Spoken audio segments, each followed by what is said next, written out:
Their home economics teacher lived on the first floor of the house. She's got a couple of the young ones with her, Donna and Jen. Sara was counting as well. First, the 7. They were always called the 7. Herself, Tony, Betty, Dot, Malou, Katie, and Tess, who had now mysteriously appeared, fully clothed, along with the younger girls. Were they all there? It would be okay as long as everyone was there. Please be there. Others were gathering on the lawn, townspeople who usually kept their distance from the orphans. But now they looked concerned. They moved in between the girls, handing out blankets. Perhaps that's how Sara's had found its way around her shoulders. She searched the crowd for a sign of Luke, but couldn't see him. Did he even know what was happening? Would he come if he did know?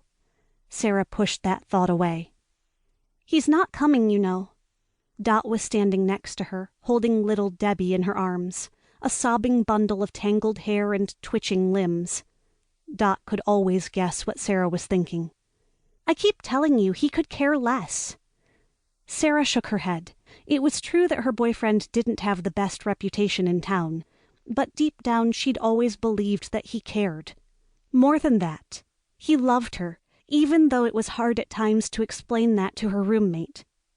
He probably doesn't know about the fire, or he'd be here, for sure, she shouted back to Dot. That was it. Luke just hadn't heard yet. Are the fire engines coming? Can you see them? Tony called out, always anxious, plagued with nightmares. Her face was silhouetted against the sky. Only a sliver of a moon still glowed above, disappearing in and out of the billows of smoke. What time was it? 2 o'clock? Perhaps 3? They're coming. I can hear them coming, Betty replied, calmly, protectively. Are they coming? Tony repeated, eyes wide, shaking. Joe said they were on their way, Sara heard herself call out above the other cries, though she felt disconnected from her response. She was trying to keep her voice even. Maybe that would help still Tony and the others. But Sara's heart was galloping, and her breath came in shallow gasps. She clasped her hands together and rubbed them hard. A nervous habit. If she wasn't careful, she would rub them raw. And the smoke kept pouring out of the building. It didn't help that the stench was nearly as suffocating. Acrid, sour, foul, like the burned dinner that Joe had served up a week earlier, but multiplied by 1,000, tens of thousands.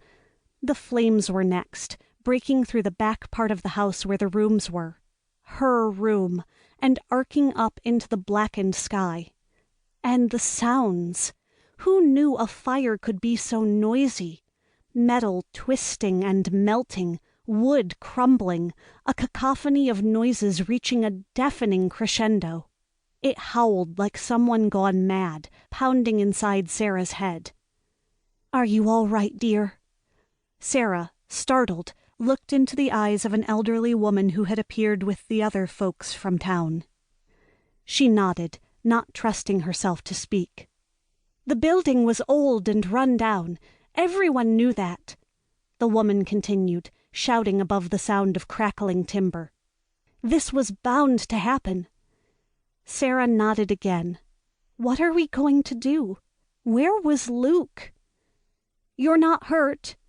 Sara shook her head. Not in any way you can see. It's just a building, the woman said. So old and rickety. It's a wonder this didn't happen years ago. Glad everyone's out. That's the most important thing. Sara nodded. Still no words. It's not just a building, she thought, defiantly and sadly. It's my home. Our home. And it's disappearing. She clutched her tin of money closer to her chest and glanced back at the house just as the sign above the doorway, the Benevolent Home for Necessitous Girls, began to crumble.